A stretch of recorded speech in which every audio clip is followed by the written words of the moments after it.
আসসালামু আলাইকুম ওয়া রাহমাতুল্লাহ। প্রথমে আপনাদের কাছে জানতে চাই, এই জালাল সাহেব আদর্শ গ্রাম মুর্দে গানের ইসলামের মাহফিলের আয়োজন করা হয়েছে, আমরা শরীক হয়েছি। আল্লাহ পাক রব্বুল আলামিন আমাদের আসার তৌফিক দান করেছেন। এতে আপনারা খুশি না বেজার? কম না বেশি? তাহলে চিৎকার দিয়ে উচ্চ আওয়াজে পড়ে আলহামদুলিল্লাহ। আল্লাহর শুকরিয়া আদায় করলে আল্লাহ খুশি হয় না বেজার হয়? আল্লাহ খুশি হয় লাইন শাকারতুম লাযিদান্নাকুম ওয়া লা ইন কাফারতুম ইন্না আযাবি লাশাদীদ। আল্লাহ বলেন, বান্দা বান্দি যখন আমার নিয়ামত পায়, নিয়ামত খায়, শুকরিয়া আদায় করে, আমি আল্লাহ পাক রব্বুল আলামিন খুশি হইয়া আমার বান্দা বান্দির প্রতি আমার রহমত বরকত মাগফিরাত দ্বিগুণ হারে বাড়াইয়া দে। তাফসীর ইবনে আব্বাসের মধ্যে এসেছে, আলহামদুলিল্লাহ শব্দের মধ্যে 8টা হরফ আছে। কোরআনে পাকের একটি হরফ তেলাওয়াত করলে আমলনামার মধ্যে 10টা নেকি দেওয়া হয়। সুবহানাল্লাহ। কোরআনে পাকের একটি হরফ তেলাওয়াত করলে আমলনামায় কয়টি নেকি দেওয়া হয়? আলহামদুলিল্লাহ শব্দের মধ্যে 8টা হরফ আছে। যদি আল্লাহর কোনো বান্দা বান্দি মহব্বতে আল্লাহকে ভয় করে শুকরিয়া দান অন্তর খুলে মনোপ্রাণ উজাড় করে একবার আলহামদুলিল্লাহ শব্দ বলে, তার আমলনামায় 80টা নেকি লেখা হয়। সাথে সাথে তার জন্য আল্লাহর 8টা জান্নাতের দরজা খুলে দেওয়া হয়। তাইলে বিপদে আপদে মুসিবতে সর্বাবস্থায় শুকরিয়া আদায় করবো কার? আলহামদুলিল্লাহ কুল্লি হাল। আমাদেরকে এগুলা শিক্ষা দিয়েছেন কে? আমাদের পীর মুর্শিদ আল্লামা ফুলতলি সাহেব বিল্লাহ রাহমাতুল্লাহ আলাইহি। ঠিক কিনা বলেন? আমরা ফুলতলি মসলকের মানুষ, এই জন্য আমাদের জিকিরের মধ্যে, আমাদের দুরুদের মধ্যে একটা মাধুর্যতা, একটা গতি আছে। আমারও চাষা আগেরই ফাল মারছেন, আমি চিন্তা করি ফাল মারিনি বাসিতে উঠি যায়। চাষা এটা উঠতো না, আমরা ফুলতলির মসলক। আলহামদুলিল্লাহ বলেন, আলহামদুলিল্লাহ বলেন। আল্লাহু আকবার, ইয়া রাসূলুল্লাহ। জিন্দাবাদ জিন্দাবাদ জিন্দাবাদ জিন্দাবাদ। সবাই বলি মারহাবা। আমরা আউল বাউল ফাউল নাই, আমরা ফাল মাইরা উঠা উঠিতে আমরা এই পক্ষে নাই। প্যারা হাজিরিন, আপনাদেরকে নিয়ে প্রথমে দরুদ শরীফ পড়ালাম। আমার নবীজি হাদিস শরীফে বলেছেন, উম্মতেরা শুনো, দুনিয়ার জমিনে থাকতে আমার উপরে বেশি করে দরুদ শরীফ পড়িও। ফায়দা হবে কি? কবরে যেদিন রাখা হবে রে উম্মত, কবরের মধ্যে নামাজ রোজার প্রশ্ন করা হবে না, এই কবরের মধ্যে আমি নবীকে নিয়ে প্রশ্ন করা হবে। যদি আমি নবীর উপরে মহব্বতে দুরূদ শরীফ পড়ো, তাইলে কবরের মধ্যে আমি নবীজির দিদার নসিব হবে। আর কমাও, আরো কমাও। প্যারে হাজিরিন, আপনাদের কাছে মধ্যে আরজ করতে চাই, নবীজি অপর হাদিস শরীফে বলেছেন, আমার উম্মতের মধ্যে ওই দল কিপন উম্মত, বখিল উম্মত আছে। আমি নবীর নাম শুনলে যারা দুরূদ শরীফ পড়বে না, এরা হলো বখিল উম্মত। ভারতের একজন হিন্দুর নাম দিলুরাম, সেভাবে মুসলমানের মাহফিল যখন হবে, মাহফিলের মধ্যে যায়, নবীর শানমান আলোচনা করে, ওই মাহফিলে বসে নবীর শানে কসিদা গায়। নবী মোর পরশমণি, নবী মোর সোনার খনি, নবী নাম জপে যেজন সেই তো দুজাহানের ধনী, নবী মোর পরশমণি। আলহামদুলিল্লাহ বলেন। ওই দিলুরামের মা একদিন জিকাইন, ও দিলুরাম, তুমি দে মুসলমানের নবীর শানে কসিদা গাও, ফায়দাটা কি? এই কথা বলা মাত্র দিলুরাম মায়ের হাতের মধ্যে ধরে চোখের পানি ছাড়া ছাড়া বলে, মা গো মা, মুসলমানদের নবীর শান এত মোহব্বত, এত ভালো লাগে গো। ওই নবীর শান গাওয়ার পরে একদিন নাই, 2 দিন নাই, আমি দিলুরামের সাথে মুসলমানের নবী 5 বার দেখা হয়েছে। কয়বার? 5 বার দেখা হয়েছে। এই নবী বলেছেন গো মা, ও দিলুরাম, তুমি যদি মুসলমান হয়ে যাও, তোমার হিন্দু ধর্মের রীতি অনুযায়ী তোমাকে বাড়ি থেকে তাড়াইয়া দিবে, মা বাপকে বাড়ি থেকে বাহির করে দিবে, তোমারে বাড়ি থেকেও নিবে না। তুমি ধৈর্য ধরো, আমি নবীর শানে কসিদা গাইতে থাকো, আমার দরুদ শরীফ পড়তেই থাকো। যেই দিন তোমার ইন্তেকাল হবে রে, ওই দিন আমি নবীর মহব্বতের কারণে আমি নবী নিজে তোমাকে কলিমা পড়াইয়া মুসলমান বানাইব। কথাটা কেন বললাম? আমরা এই নবীর উম্মত, বুঝার জন্য বলছি, শুনেন তো। দিলুরামের ইন্তেকাল হওয়ার বাদে হিন্দুদের রীতি অনুযায়ী তারা শ্মশানালয়ে নিয়ে আগুন জ্বালাইয়া দিবে। প্রথম আগুন লাগাইছে, দিলুরামের শরীরে আগুন জ্বলে না, সুবহানাল্লাহ। আরেক জায়গায় আগুন জ্বলাইছে, দিলুরামের শরীরে আগুন জ্বলে না। এলাকার মুরব্বীরা উলামায়ে কেরাম ওই জায়গায় যাইয়া বলেন, হিন্দুরা আপনারা আর আগুন দিবেন না। দিলুরাম মুসলমানের সাথে সম্পৃক্ত বেশি ছিল, মুসলমানের নবীর সম্মান আলোচনা বেশি, মাহফিলে থাকতো, গুণগান গাইতো। আমরা একটা পরীক্ষা করি, যদি মুসলমান কলিমা পড়ে তার মৃত্যু হয়, লা ইলাহা ইল্লাল্লাহু মুহাম্মাদুর রাসূলুল্লাহ পড়ে, তাইলে উপরে জিহ্বার আগা উপরে দাঁতের গুড়ির মধ্যে লাগে যাইব। আমরা প্রমাণ পরীক্ষা করতে চাই। তারা মুখের মধ্যে হাত দিয়া থাকে, দিলুরামের জিহ্বার আগা উপরে দাঁতের গুড়ির মধ্যে চিৎকার দিয়ে বলুন সুবহানাল্লাহ, আল্লাহু আকবার, ইয়া রাসূলুল্লাহ, জিন্দাবাদ জিন্দাবাদ। প্যারে হাজিরিন, দিলুরামের কপাল ভালো, হিন্দু হয়ে মুসলমানের নবীর দুরূদ পড়ার কারণে, নবীর শানে কসিদা পড়ার কারণে মরণের সময় নবীজির দিদার নসিব হয়ে কলিমা পড়ে মুসলমান হয়েছে। আমরা মুসলমান হয়ে জন্ম নিয়েছি গো, আমাদের জন্য নবীজি রওজা শরীফে শুয়ে শুয়ে এখনো উম্মতি উম্মতি বলে কাঁদতেছেন।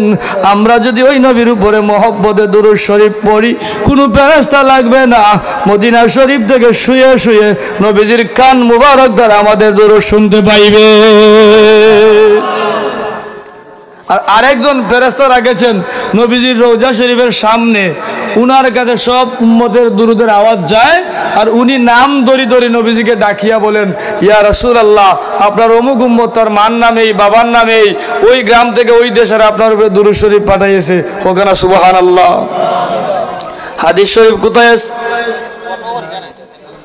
শাইখুল হাদিস আল্লামা হাবিবুর রহমান মুহাদ্দিস হবে, একখানা কিতাব লেখেন দুরূদ শরীফের, কিতাবের নাম হলো দালাইলুল খায়রাত। ওই কিতাবের ভূমিকার মধ্যে নবীর দুরূদের উপরে এক কানা নাই, দুই কানা নাই, 10 কানা হাদিস শরীফ উল্লেখ করেছেন। শাইখুল হাদিস কাকে বলে? যার হাদিসের সনদ সহকারে নিম্নে 1 লক্ষ হাদিস যার মুখস্থ থাকে। তা আমরা সব শাইখুল হাদিসের অভাব নাই, 5-6টা পরীক্ষা না পড়ে শাইখুল হাদিস হয়ে যায়। প্যারে হাজিরিন, তাহলে নবীর উপরে দুরূদ শরীফ পড়বা, আল্লাহর ইসমে জাতের জিকির করবা, লা ইলাহা ইল্লাল্লাহু ফাদাখালাল জান্নাহ। নবীজি বলেছেন, আমার উম্মতেরা যারা বেশি বেশি করে আমার উপরে দুরূদ শরীফ পড়বে, হাশরের ময়দানে আল্লাহ পাক রব্বুল আলামিন তাদেরকে জান্নাতে পৌঁছাইয়া দিবেন। তাইলে দুরূদ শরীফ পড়বেন, ইসমে জাতের জিকির করবেন, রাজি আছেন তো আপনারা? কেননা কবরের মধ্যে 3টা প্রশ্ন হইব, এর মধ্যে একটা প্রশ্ন নবীকে নিয়ে আসে কিনা নাই। কবরও রাখার বাদে নামাজের কথা জিজ্ঞান হইতো না, রোজার কথা জিজ্ঞান হইতো না, প্রথম 3টা প্রশ্ন হইব, এর মধ্যে একটা প্রশ্ন নবীকে নিয়ে। এই জন্য নবীজি বলেছেন, আমার উপরে বেশি করে দুরূদ শরীফ পড়বা, কেননা কবরের মধ্যে আমি নবীকে নিয়ে প্রশ্ন করা হবে। সুবহানাল্লাহ। প্যারে হাজিরিন, আমি কোরআনে পাকের 108 নাম্বার সূরা, যে এই সূরা সবচেয়ে ছোট্ট সূরার নাম হচ্ছে সূরাতুল কাউসার। এই সূরা আপনাদের সম্মুখে তেলাওয়াত করেছি, এর আলোকে কিছু আলোচনা করব সময়ের ভিতরে। আল্লাহ আমাকে তৌফিক দান করেন, সবাই বলুন আমিন। আপনারা কি শুনতে রাজি আছেন? আমার কিন্তু গলার আওয়াজ বই গেছে, সাবান আসতে হচ্ছে, সাবানের সান প্লাস ওয়াজ আছে। গতকালকে আমি আসছি নড়িয়া থেকে, এর আগে আসছি বীরের গাঁও থেকে। এভাবে আপনাদের মাহফিল আসে, গলায় ধরে সব জায়গার মাইক এক জাত নাই। তো কথাটা হইলো, আমাকে আপনাকে সাহায্য করবেন, আলোচনা শুনতে রাজি আছেন তো আপনারা? কারা কারা আমার আগে চলে যাবেন, একটু হাত তোলা দেন তো। আলহামদুলিল্লাহ কেউ যাবে না চিৎকার আলহামদুলিল্লাহ এই দুইজন বুঝছই না তারা ওয়াজের দূর ছুটে গেছে কিছু ওয়াজ আছে হুশে আর কিছু ওয়াজ আছে জুসে একবার আমার মাদ্রাসাতে আমি বোয়াত আর এক মানুষ সমরগাঁও থেকে এক মানুষ গেছুন এক তালাকের খোঁজ দিয়ে আমার তো মুফতি যখন নাম লাগাইল আছে গেছি গাইন চাচা আমি তো আপনাকে চাইছি খুঁজাইয়া আমার স্ত্রী তালাক দিলাইছি তো আমি স্যারের মধ্যে বড় মধ্যে হইলাম আমি মাত্র আইসি আপনি বসেন 5 মিনিট 5 মিনিট পরে জিগাইলাম হো তুমি তালাক কিলা দিছ কইলা 1 তালাক 2 তালাক 3 তালাক তালাক দিতে কইলাম তো তোরও সারলাম তোর মারেও সারলাম ওখানে আলহামদুলিল্লাহ আমি জিগাইলাম চাচা সারতায় চাচি রে সাল্লাই কেমনে দাদি রে কই বাতিজা তুমি তো কম বসে বেটা আমার ছেলের মতো আমি সারছি হুশে নাই তোমার দাদি রে তালাক দিলাইছি জুসে ওয়াজ শোনা লাগে হুশে খালি জুস দা সব হয় না আল্লাহ আমরা সবাইকে হুশে বুঝে আমল করার তৌফিক দান করুক আমিন মনে রাখবেন মাহফিল আইয়া হুশ আড়াইলো সওয়াব হইব কি হইব এটা সবের জায়গা না গুনার জায়গা এই প্যান্ডেলের নাম হচ্ছে জান্নাতের বাগান আলহামদুলিল্লাহ পড়েন আমরা গতকালকে এই সময় এই জায়গায় কেউ ছিলাম আগামীকালকে কেউ থাকবো এই মুহূর্তে যত সময় থাকবো ওই জায়গাটা চতুর্দিক আল্লাহর জান্নাতের বাগান চিৎকার করুন আলহামদুলিল্লাহ এখন শুনিয়ালন আমার দয়াল নবীজি সাহাবীদেরকে নিয়ে মক্কায় ইসলামের দাওয়াত দিতে থাকেন মক্কার আবু জাহেল উতবা সাহেবা আবুল আহাব ওয়াইস ইবনে ওয়াইল ওই ব্যক্তিরা আমার নবীকে আফতার বলে গালি দেয় একদিকে নবীজি ইসলামের দাওয়াত মানে না অপরদিকে নবীকে আফতার বলে গালি দেয় আমার নবীজি কষ্ট পাইয়া বেতায় ব্যথিত হইয়া সাহাবীদের সামনে যাইয়া মন বেজার করে বসে রইলেন কিছুক্ষণ পরে আমার দয়াল নবীজি হাসিয়া দাঁড়াইয়া গেলে হাসিয়া কি করছেন সাহাবীরা বলেন ইয়া রাসূলুল্লাহ দয়াল নবীজি গো আপনি কতক্ষণ আগে মন বেজার ছিল চেহারার মধ্যে দুঃখ ছিল এখন কেন হাসেন নবীজি বলেন সাহাবীরা রে শুনো মক্কার আবু জাহেল উতবা সাহেবা আবুল আহাব ওয়াইস ইবনে ওয়াইল আমি নবীকে আফতার লেজ ঘাটা নির্বংশ বলে গালি দেয় আমার মন বেজার হয়ে গেছে আল্লাহ পাক রব্বুল আলামিন এই মুহূর্তে জিবরাইল ফেরেশতা পাঠাইয়া আমার কাছে সূরাতুল কাউসার নাজিল করে জানাই দিয়েছেন বন্ধু আপনি চিন্তা করবেন না বেতায় ব্যতীত হবে না আমি আল্লাহ আপনি নবীকে কাউসারের মালিক বানাইয়া দিলাম কি করলাম আমি নবী আপনাকে কাউসার দান করলাম সুবহানাল্লাহ বলেন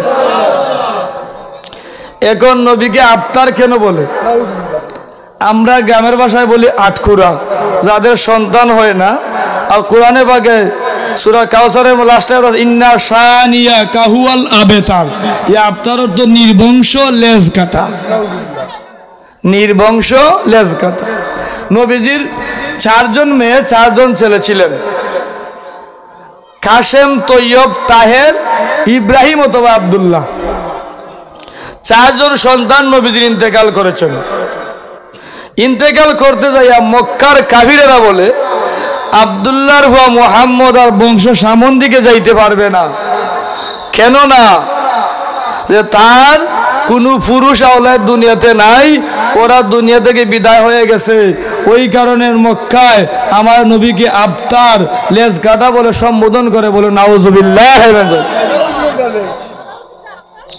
নবীজির 4 জন মেয়ে ছিলেন কয়জন 4 জন কিন্তু মেয়েদের বংশ সামন দিকে যাবে না তাদের ধারণা আমার আল্লাহ পাক রব্বুল আলামিন বলেন বন্ধু গো আপনি চিন্তা করবেন না বেতায় ব্যতীত হবেন না আপনাকে যারা নির্বংশ বলে লেজ কাটা বলে আমি আল্লাহ জানাইয়া দিলাম তারাই নির্বংশ তারাই লেজ কাটা মনে রাখবা আমি নবী আমি আল্লাহ পৃথিবীর জমিনে আপনি নবীর লক্ষ লক্ষ কোটি কোটি রুহানি সন্তান দান করব কিয়ামত পর্যন্ত আপনার নাম এই দুনিয়ার জমিনে বুলন্দিত থাকবে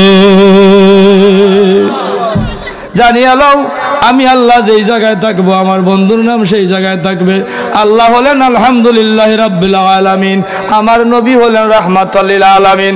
আল্লাহ হলেন সারা জাহানের প্রতিপালক, আমার নবী হলেন সারা জাহানের রহমত। লা ইলাহা ইল্লাল্লাহর মধ্যে 12টা হরফ, মুহাম্মদুর রাসূলুল্লাহর মধ্যে 12টা হরফ। লা ইলাহা ইল্লাল্লাহ যেখানে মুহাম্মদুর রাসূলুল্লাহ থাকবেন সেখানে।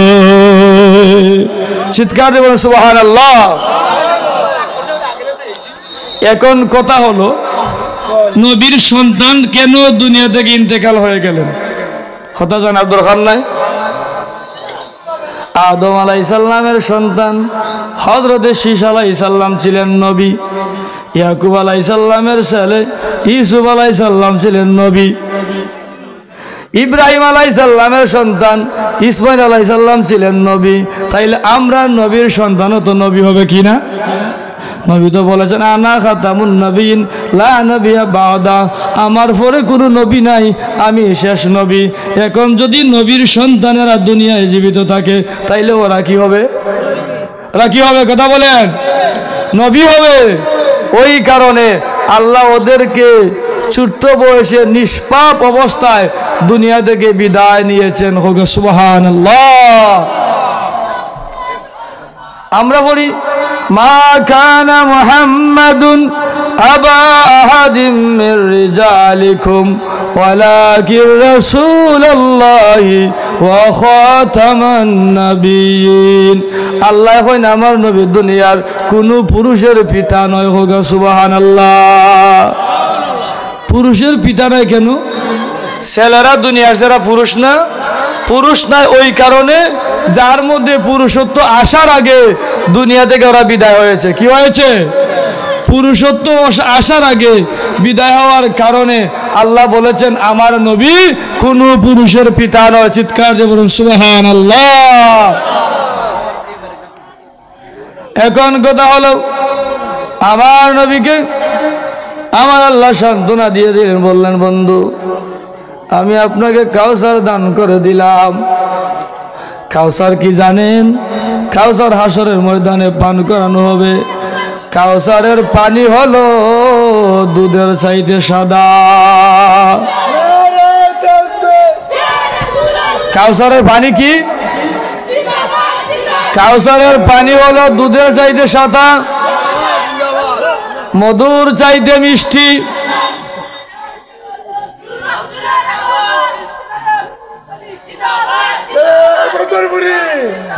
নারে তাকবীর, নারে রিসালাত, ইয়া রাসূলুল্লাহ, আহলে সুন্নাত ওয়াল জামাত জিন্দাবাদ জিন্দাবাদ, সিলসিলায়ে ফুলতলি জিন্দাবাদ জিন্দাবাদ, সিলসিলায়ে জলপুরি জিন্দাবাদ জিন্দাবাদ, সিলসিলায়ে বদরপুরি জিন্দাবাদ জিন্দাবাদ। বিশেষ অতিথির আগমন শুভেচ্ছা স্বাগতম। জালাল সাহেবের পক্ষ থেকে সালাম শুভেচ্ছা, আগলা বাড়ির পক্ষ থেকে সালাম শুভেচ্ছা। নারে তাকবীর।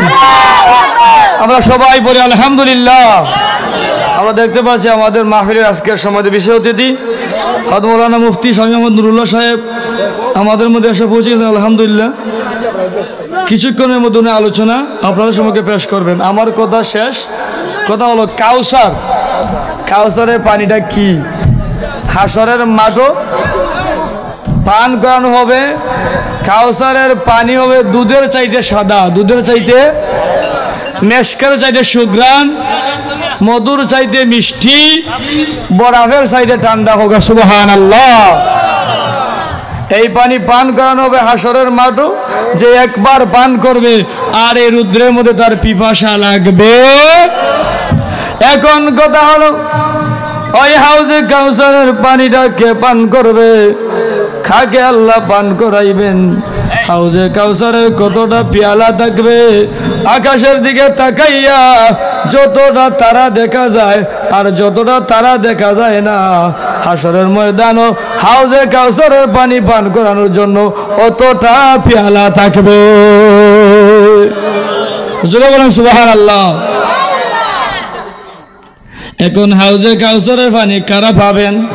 যারা নবীর সাথে সম্পর্ক ভালো রাখবেন, নবীকে যারা মহব্বত করবেন, হাসরের ময়দানে তারাই হাউজে কাউসারের পানি পান করবেন।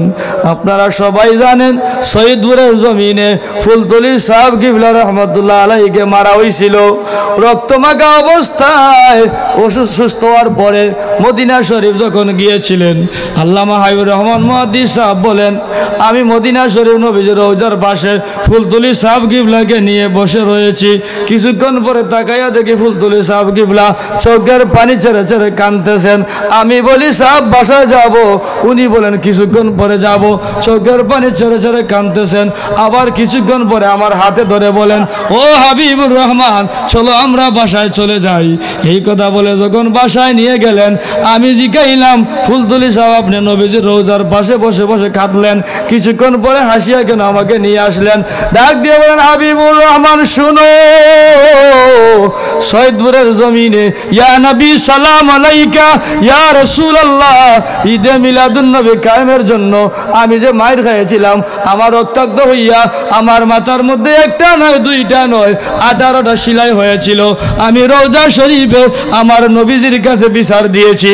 আমার নবীজি বলেছেন, আব্দুল লতিফ আর কান্দিও না, আমি নবী তোমার রক্তমাখা তো রক্তটা আমি গসিলাইলাম, হাসরের ময়দানে আমি নবীর সামনে তুমি রক্তমাখা অবস্থায় উঠবা। জোরে বলেন সুবহানাল্লাহ। এই নবীজির শানে ফুলতলি সাহেব কসিদা লিখেছেন, আয় মোহাম্মদ হাসর মে साथी बना लेना मुझे, रोज़े महशर दस्ते अपने से पिला लेना मुझे। या रसूल अल्लाह, या हबीब अल्लाह, दयाल नबीजी गो हाशरेर मैदान जेदिन कायम हইব, আমি আব্দুল লতিফকে আপনি নবীর কিনারে রাখিও। আর কি করবা? হাউজে কাউসারের পানি আপনি নবীর হাত মোবারক দ্বারা আমাকে পান করাইয়া দিও। এখন বলেন, সম্পর্ক গভীর না হইলে এভাবে বলা যায় কিনা? তাইলে হাউজে কাউসার যারা পান করতে হবে নবীর সাথে সম্পর্ক রাখিয়া। যদি কবরে যাও, কবর থেকে হাসরের ময়দানে যেদিন উঠবেন রে, হাসরের ময়দানে উত্তপ্ত গরমের মধ্যে আল্লাহ পাক রব্বুল আলামিনের দয়ায় নবীজির পরিচয়ে হাউজে কাউসারের পানি পান করাইয়া দিবে।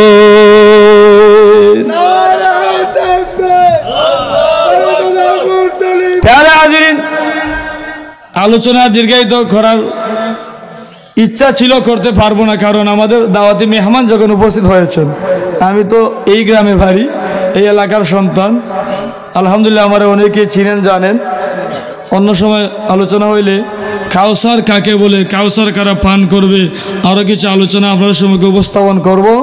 আমি আমার আলোচনা দীর্ঘায়িত করছি না, এখানেই সমাপ্ত করেছি। ওয়া আখিরু দাওয়ানা আলহামদুলিল্লাহি রাব্বিল আলামিন। দুরূদ শরীফ পড়ুন, সাল্লাল্লাহু আলা সাইয়্যিদিনা ওয়া মাওলানা মুহাম্মদ ওয়া আলা আলিহি ওয়া আসহাবিহি ওয়া সাল্লাম। সাল্লাল্লাহু আলা সাইয়্যিদিনা ওয়া মাওলানা মুহাম্মদ ওয়া আলা আলিহি ওয়া আসহাবিহি ওয়া সাল্লাম। আল্লাহুম্মা আমিন। হাত জোরে আয় খুদা মোয়, হাজিরে দরবার বন্দগা তেরে মে, ইয়া রব মই বড়া বদকার। তোমাগর চুরো মুঝে ময় চুর কর যাও কাহা, आस्था पे सर गिराए हाजिरे दरबारो। रखे मैं दिल को अंदर ऐसा फीउल मुज़नबीन, नामे अहमद का उसीला लेकर दरबारो। अल्लाह রহমতের নজর করে দেখো মৌলা, পবিত্র শাবানের চাঁদে জালাল শাহ 200 গ্রাম মুর্দে গানের ইসালে শাহ উপলক্ষে এই তৃতীয় ইসলামী সুন্নি মহাসম্মেলনের মধ্যে আমরা হাজির হয়ে গেছি মৌলা। জোহরের নামাজের পর থেকে এই পর্যন্ত আমি সহকারে আমরা যে আলোচনা করেছি, আরো যারা আলোচনা হবে, শেষ পর্যন্ত আমরা মাহফিলটা কবুল করো আল্লাহ। শুধু কবুল করা শেষ নয় মৌলা, তোমার কুদরতি কদম ধরে দরখাস্ত করি ওই মাহফিলকে কিয়ামত পর্যন্ত জারি রাখিও আল্লাহ। যে মুর্দাগানের স্মরণে আজকের মাহফিল আয়োজন করা হয়েছে, আমরা প্রত্যেক মুর্দাগানের কবরে কবরে মাহফিলে সব পৌঁছাই দে আল্লাহ। আমরাও তো একদিন কবরে চলে যাব, এই ধরনের মাহফিলগুলো আমাদের জন্য সদগায়ে জারি হিসেবে কবুল করে নিও। এই গ্রাম থেকে, ত্রাপ থেকে, এলাকা থেকে আমরা যারা হাত বানাইলাম, আমরা প্রতির পক্ষ থেকে পানেওয়ালা তামাম মুর্দাগান ওদের মাফ করি দেও রব্বে কারীম মাওলা। আমার সাথে কত এতিম ওদের হাত বাড়াইছেন আল্লাহ, যারার মাও নাই বাবাও নাই, ওই এতিম ওদের মা বাবার কবরে জান্নাতের বাগান বানাই দেও। আমার মতো যারা মা বাপ দুনিয়ার জমিনে আছেন নেকায়াত দরাজ করো, খেজমত দিয়া খুশিয়ারা জোরা তৌফিক দান করো আল্লাহ। বিশ্বাস করিয়া ওই মাহফিল সাজাইতে যাইয়া তোমার যত বন্ধাবানি টাকা দিয়া, পয়সা দিয়া, পরিশ্রম দিয়া, বুদ্ধি পরামর্শ দিয়া যে জায়গায় সাহায্য সহযোগিতা করেছেন আল্লাহ, তুমি তারা দুনিয়া এবং আখিরাতে সাহায্য করিও। বিশেষ করে ছোট ছোট শিশু কিশোরদের আয়োজন করছেন রে আল্লাহ, এরারে ইসলামের চেরাগ হিসেবে কবুল করো। ফিতনা ফাসাদ উশৃঙ্খল বিস্কুট থেকে হেফাজতে রাখিও আল্লাহ। এদের লেখাপড়া করে সিনারে খুলি দিও, জানে যোগী ফাহমে কামিলা তা ফরমাইও আল্লাহ। এই জমাতে আমার মতো গুনাহগার কেউ নাই রে আল্লাহ। উলামায়ে কেরাম, দাড়ি বাঁধা মুরব্বী, আমার বাবার বয়সী মানুষ, আমার মতো যুবকেরা, স্কুল কলেজ মাদ্রাসার ছাত্ররা, ফর্দা হলে মা বোন শরীক হয়েছেন আল্লাহ। যে তোমার দরবারে মায়া লাগে গো আল্লাহ, ওই আদর ছিল আমরা তোমারে কবুল করো, তবু খেওরে খালি ফিরত দিও না আল্লাহ। আমরা যারা আল্লাহ তার জীবনটা উজালা করো, আমরা লাগি সদগায়ে জারিয়া কবুল করো আল্লাহ। দেশে বিদেশে মুমিন মুসলমান ওদের সাহায্য করো। আমরা বেচারা ওদের সারা লাগাই দাও, ফানা ওদের ফানা দেও, বেরোজগার ওদের হালাল রুজির দরজা খুলিয়া দেও। হিন্দানি সুতরাং তৌফিক দান করো। মুসিবত যাদা ওদের মুসিবতে উদ্ধার করো। বেমারি ওদের শিফা ফরমাও, বেমার রহমত শিফা রহমত দিয়া পরিবর্তন করি দেও আল্লাহ। শেষ পরিয়ার আমরা কেউরে রাস্তা কটো ফেলাইয়া মাইরো না, পাগল বানাইয়া রাস্তায় রাস্তায় ঘুরাইও না, হঠাৎ মরণ দিও না গো আল্লাহ। জিন শয়তান মানুষের ফেলাইয়া আমরা কেউরে বেজ্জত করিও না। আমরা যারা আল্লাহ দান করি তার জীবনটা উজালা করো। আমরা কেউরে সরকার ধনী দান ইমানের বড়া ডুবাইও না। নবীজির দিদার দিয়া বয়ালকে পার করে দিও। আমরা প্রত্যেকের জবানে জারি করে দিও মধুর কলিমা লা ইলাহা ইল্লাল্লাহু মুহাম্মাদুর রাসূলুল্লাহ। আমিন আমিন। আসসালামু আলাইকুম ওয়া রাহমাতুল্লাহ।